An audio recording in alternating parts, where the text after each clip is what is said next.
dal leen ak jàmm ci AGT News chaîne bi leen di jox xibaar yi wér te wóor abonné leen ngir dara bañ leen a raw.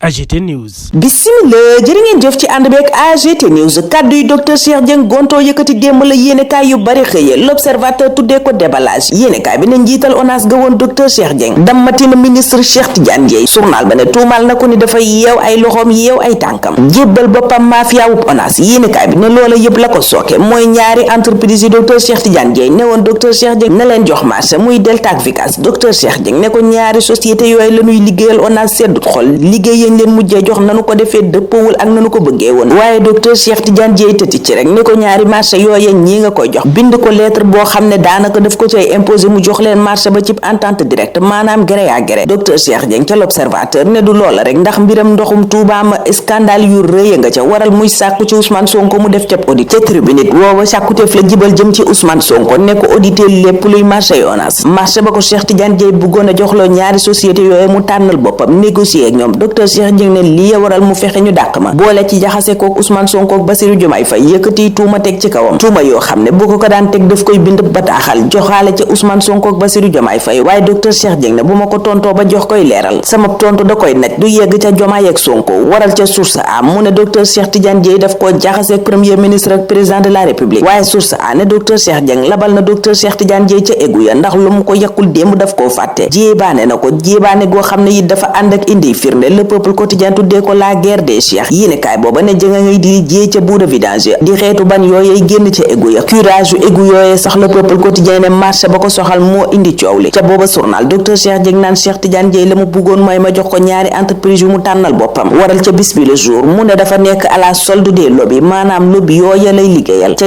libération mu ne weesu na liggéeyal leen sax dafa yeew boppam jébbal leen fu nu ko joxoñ mu dagg lu nu bëgg mu defal leen ko ñàkk mën a jaar ca moom ca ONAS ngir bégal yooya entreprise na Cheikh Dieng ca Les Échos ne loolaa waral Cheikh Tidiane Dièye fexe ñu dàq ma ngay joxe firnde ca Les Échos mooma ci moomale mbir waxit ci mbiru oto miñ ko doon tuumaal indi ciy leeral na la ca Cheikh Tidiane Dièye wax jaaree ko ci taskatu xibaar dara du ca dëgg booba lépp oto daf caa amoon droit ni directeur général yépp ba mu yegg see ni na ko ONAS jox oto ca la ko société bay jëflanteeg ONAS te waroon na jëndi oto jënd def ko ci turam mu ne ko nanu ko dindi ba ko Cheikh Tidiane Dièye di bind naan ko oto booba ñu def ci sa tur na deñ mu ni fekk na dindi na ko ba noppi waaye loola Cheikh Tidiane Dièye jottaliwu ko Ousmane Sonko ak Bassirou Diomaye Faye kon li mu bàyyi ci seen xel mooy Cheikh Dieng ab société buy jëflanteeg ONAS daf ko jox oto weneen tuuma wu ñu teg ci kawam it nee na mooy recrutement yu bari ca enquête mu ne recruté wul lu dul juróomi nit ci ñeenti téeméer ak juróom-ñeent fukki nit ya mu fekk ca ONAS ca Walf Quotidien mu ne li waral coow li dëgg daal du lenn lu dul ñaari marché yi mu buggoon moom Cheikh Tidiane Dièye ma jox ko ci entente directe ñaari société yu mu tànnal boppam waxtu woowa ca bés bi le jour njiital ENAGA woon Mouhamadou Lamine Diallo di waxit li tax ñu dàq ko ne on m'a limogé à cause des humeurs d'une personne maanaam nit ku kontaanut moo tax ñu dàq ko sedeb sa jamono jooja ca lii quotidien di jubilé wone kontaanteem ci journée sans presse beeg ndam li mu ci jëlee ca l'indépendant it ña ngay rafetlu bés booba ak njeextalam ñu des ca boobale bi yéenekaay bu ñu yëgale ministre Aliou Sall déballage dëgg la def démb ba muy lancer plateforme déclaration média journal bi ne wax na ci dette fiscale wax it ni ñuy séddalee aide à la presse beeg lëndëm gi ci am toll ci juróom-ñetti téeméeri millions laas ne état bi kay tong-tong dëgg la fësal démb ci ni ñuy séddalee aide à la presse bi ca libération ministre Aliou Sall naan 800 millions ci aide à la presse booba mi ngi tàbbi ci loxoy kuréel yoo xam ne seenub liggéey kenn xamul lu mu doon inspection générale d'état yéenekaay bi ne loolaa waral yëngal nañu ko ngir mu saytu mooma lépp mbir mu leen fa tuddee ay révélation wu Aliou Sall ministre bi doon def démb taxaw seetlu ci secteur presse yéenekaay bi ne fësal na itam borub impôt bi ña ko amee groupe Futurs Médias journal bi ne mi ngi ci 40% ci dette fiscale bu entreprise de presse yooyu RTS amee 28% groupe des médias amee 11% presse booba ci boppam la réew mi quotidien xëy di càmbar fësal ay xayma ne 50 quotidien maanaam juróom fukki journaux ñooy génn bés bu jot ay bés bu jot ak weer bu jot presse en ligne bi réew mi quotidien ne ñu ngi toll ci 150 maanaam téeméer ak juróom fukk ñetti téeméeri rajo am ak fanweeri télévision juróom waxtu woowa libération di wax ci convention bu nduru cadeau financier yéenekaay bi ne Canal Plus ab bouquet faveur la ak illégalité journal ba ne convention booba Canal Plus am ARMP mi nu soppi def ko ARCOP yàgg na caa jooytu ndax ne booba lépp convention état bu Sénégal musu cee ànd Canal Plus it na muy exploité di def distribution CNRA àndu ca ministère de la communication àndu ca la ca gën a yéeme nag yéenekaay bi ne Canal Canal Plus a ngi gagné ci Sénégal diggante juróom jàpp fukki milliards waaye li muy jox état bu Sénégal weesu wut ñaar fukki millions. Le Quotidien ne waaye coow li mooy aide à la presse ak milliards ak genn wàll bi kenn xamul fu mu dugg. Journal bi ne ministère bi publié na démb organe de presse yi jot ci boobaleb aide à la presse di ndimbal li ñu jagleel këru tasukaay xibaar yi. booba jamono Thierno Bocoum ma ngay dugg kër Diomaye ak Sonko. L'info ne dalate na ci seen kaw ndax lëndëm gu am ci budget mu tuddee ko nébuleuse budgétaire. député yi ca assemblée nationale ñoom jàllale nañu loi bi doon jubbanti règlement intérieur u assemblée nationale booba. Sud Quotidien ne député yi tey fi mu ne ubbil nañu Ousmane Sonko buntu assemblée nationale ngir mu ñëw def ci déclaration de politique générale. journal ba ne démb lañu adopté loi bi jubbanti règlement intérieur u boobaleb assemblée kon fi mu ne Sonko yor cëggal gu yam ngir def DPG. l'informateur ne waaw ndax assemblée nationale conformé wu na fi mu ne kay amatul lenn luñ leen di joxoñee. Tribune ne bépp buntu bu Ousmane Sonko mënoon a jaar ba layam-layami bañ a dem assemblée nationale député yi tëj nañ ko démb. Doudou Wade ca booba deb yéene kaay naan Ousmane Sonko na xam ne nag fii ak defagul déclaration de politique générale moo ko avion bu amul plan de vol yam. laas naan waaye assemblée nationale booba dañu koy tas weeru septembre bii di ñëw moo waral démb député yi mel ni ñuy tàggoo Les Échos ne waaye daa mel ni it mbir ma safu leen yëngalu leen ndax Abdou Mbow ca booba leb yéene kaay ma nga naan nañ ko tas. Seydou Diouf ne amoon naa mbégte bokk ci 14e législature bi nañu ko tas yéene kaay ba jàpp jane kon député yi bennoo yi noppi nañu ngir ñu tas assemblée nationale booba. ñun ñu taxaw foofa tey ñaanal leen kenn la jàmm dig dajee altine inshallah. AGT News.